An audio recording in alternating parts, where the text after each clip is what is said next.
Now, growing up, football boots were always a big thing. You wanted your favorite player's football boots for the new school term. It was essential, and for those that didn't really have the new boots, they would kind of get ridiculed. Not on a bullying thing, but more on a jokey wave. Like, you're really rocking Carbrini football boots, them orange banana looking boots, and you're rocking it. Back in the day, football boots were a part of my daily attire. It didn't matter where I was going, the dentist, school, to my nan's, to my friend's house. Like, I didn't know what an Air Force One was until about 14 years old. But in recent years, the football boot culture has completely died. And that's because the two GOATs, they're finishing up their work. So before I talk about my nostalgia on football boot culture, let's just go over quickly some football boots from over the years.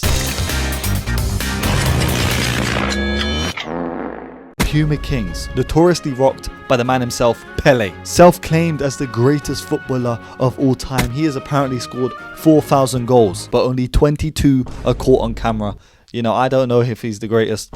Only the people that are in his age bracket can tell me if he's the greatest. But baller nonetheless, and these boots have gone down in history. Adidas Copa Mundial, with the likes of Zidane, Beckenbauer, and even Maradona rocking this boot. This silhouette of boot is timeless, really. This boot has just stayed with us throughout the years. With the Puma King, I haven't seen someone rock a Puma King since Pele himself. Adidas Predators. Now, Adidas Predators were my awakening to knowing what a nice football boot looked like. My uncle had a pair of these that were white and gold, and man oh man, were they scrumptious, man.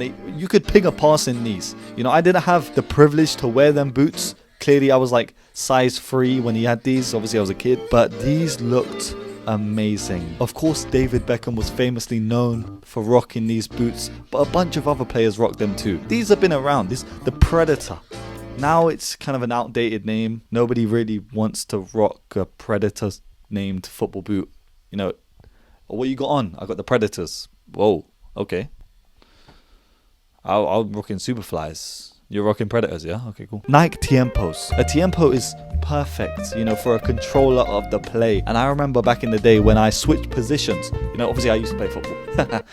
I remember switching positions from a winger to a fullback. You know, I was playing left back. And that meant I had to change boots. I went from wearing Mercurials to rocking Nike Tiempos. And it was this one game where my manager said to me, Jib, you know, you got to fill in at left back. And that day I actually forgot my football boots. And the manager himself took his boots off, which were Nike Tiempos, black and white, put them on me, and I played left back that game and had a great performance. And famously, they were worn by Ronaldinho, popularized when he made that commercial for Nike where he hit the crossbar about 5 billion times with the boots on.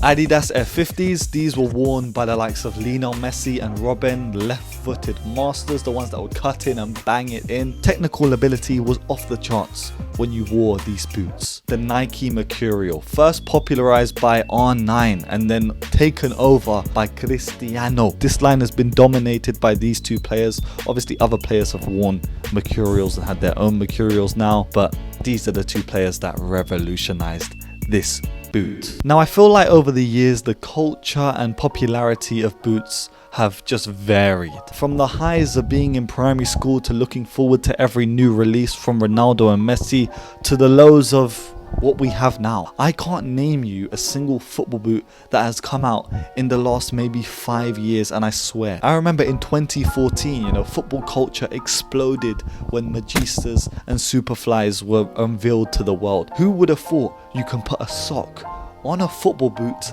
and make a sock football boot? It was revolutionary, and now since then we have every single boot in the world. It's just a sock boot now. Everyone's got one, you know, there's low boots, there's sock boots, they're just everywhere. It used to be so hard to get a grips of these boots, and I remember I even bought a fake pair of Magistas. They were not real at all, they felt awful, but just because they looked like Magistas, just because they had a fake sock, I thought, you know what, I'ma play great in these. There's been great boots over the years that people have overlooked, like CR7 Safaris, and the whole of Neymar's Hypervenom line was amazing. But slowly but surely, no one really cares about these boots anymore because these players aren't at the forefronts of our screens. Until the likes of Mbappe and Haaland are breaking records week in and week out, nobody's going to be hyped for a football boot anymore. And look at the new release of Rashford's new Nike Mercurial boot. Bro, I could not care about a Rashford football boot. There aren't even a collective of elite players that are worth buying a football boot for anymore. Growing up, it was,